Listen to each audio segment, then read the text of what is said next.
Let me read to you a passage from the 25th chapter of St. Matthew's Gospel, verses 31 to 46. It's the Gospel that the Church often uses for Refugee and Migrant Sunday, the Sunday when we think of the plight of the immigrants of the world. Normally it's near the end of August. St. Matthew writes, Jesus said to his disciples, "When the Son of Man comes in his glory, and all the angels with him, he will sit on his throne in heavenly glory. All the nations will be gathered before him, and he will separate the people one from another, as a shepherd separates the sheep from the goats. He will put the sheep on his right hand, and the goats on his left. Then the king will say to those on his right, 'Come, you who are blessed by my Father, take your inheritance, the kingdom prepared for you since the creation of the world. For I was hungry, and you gave me something to eat. I was thirsty, and you gave me something to drink. I was a stranger, and you invited me in. I needed clothes, and you clothed me. I was sick, and you looked after me. I was in prison, and you came to visit me.' Then the righteous will answer him, 'Lord, when did we see you hungry and feed you, or thirsty and give you something to drink? When did we see you a stranger and invite you in, or needing clothes and clothe you? When did we see you sick or in prison and go to visit you?'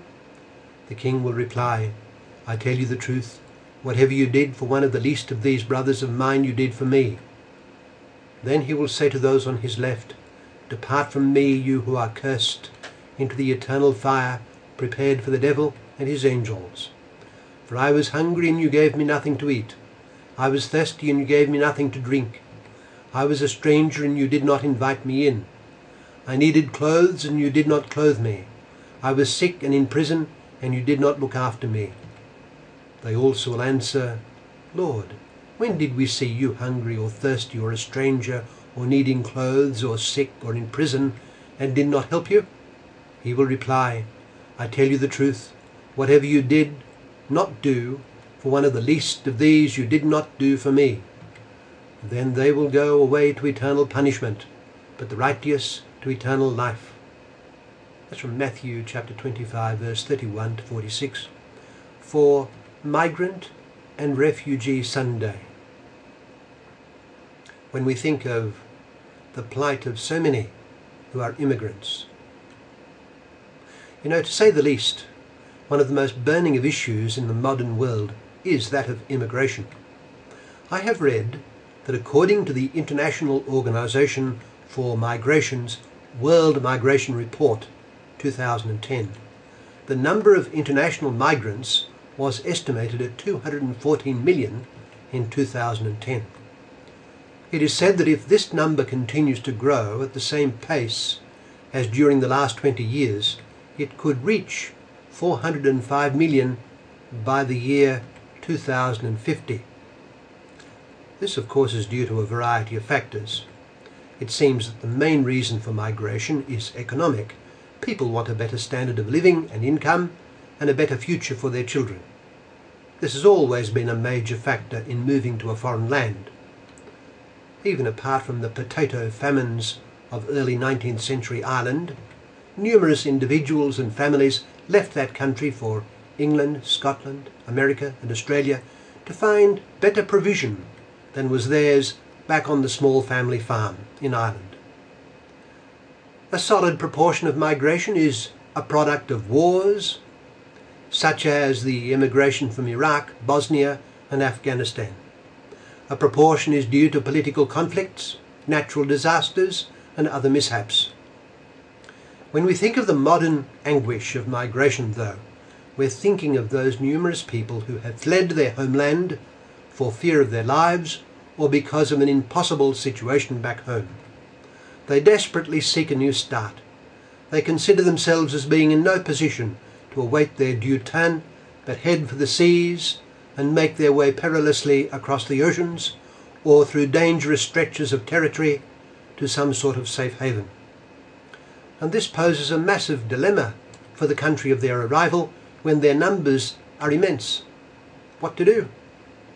It is a great problem of conscience, and good people can be divided on the issue. Obviously, this is not the place or the moment to pretend to resolve a vast and complex ethical problem, but a few things can be said. To begin with, in any issue of conscience, there is principle, and there is the application of principle. Blessed John Henry Newman used to often repeat his point, that it is the starting point of reasoning which is the critical point. In the train of reasoning that reaches the moral judgment, what is the issue at the foundation? Or rather, what is the issue which looms most constantly in the mind of the society faced with hosting the desperate immigrants? This is immensely important because the principal issue or principal issues will direct the practical reasoning to a moral judgment. If the existing standard of living of the host country is the predominant principle pervading the reasoning, it will lead to certain conclusions as to what is to be done about the immigrants who are pounding at the door for entry. If maintaining good relations with their country of origin is the predominant issue, then that too will result in certain moral judgments. If what is at the forefront of the host country is an acute and altruistic concern for the welfare of the immigrants as individuals and families, that too will deliver certain conclusions. The question is, what are the foremost values driving the considerations and responses of host countries to this particular catastrophe, the catastrophe of mass migration due to threats of life, family and welfare? There is no simple answer to the problem, of course, but one thing every country and every individual can do is to examine their consciences on this point. What is at the foundation of our response? What particular concern is shaping our moral decisions when we see so many suffering persons bereft of their temporal goods? Well, this is where our gospel text from Matthew chapter 25 verse 31 to 46, which I read earlier, is so very important. Jesus Christ tells us that of maximum importance is the individual in need. He gives to us the principal issue that ought to drive our moral reasoning and form our moral decisions. Is it the maintenance of our existing standard of living? Is it the preservation of good relations with this or that country from which these immigrants are coming? Is it, in a word, self-interest?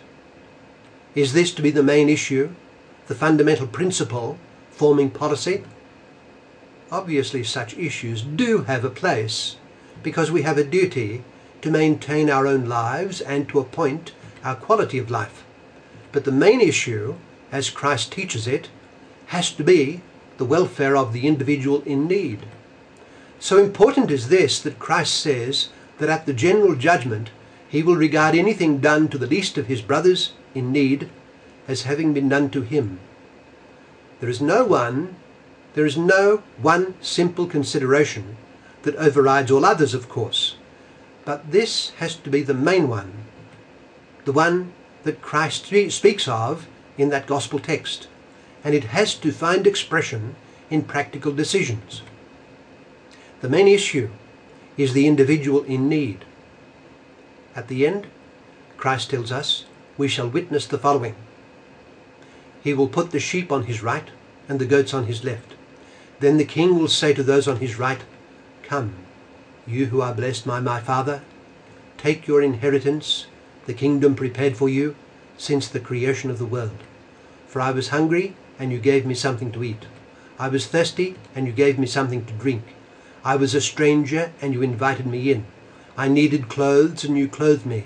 I was sick, and you looked after me. I was in prison, and you came to visit me." I once knew an academic whose discipline was sociology. He believed that the paradigm for social policy ought to be Christ's parable of the Good Samaritan. We could not do better than take Christ as mankind's teacher.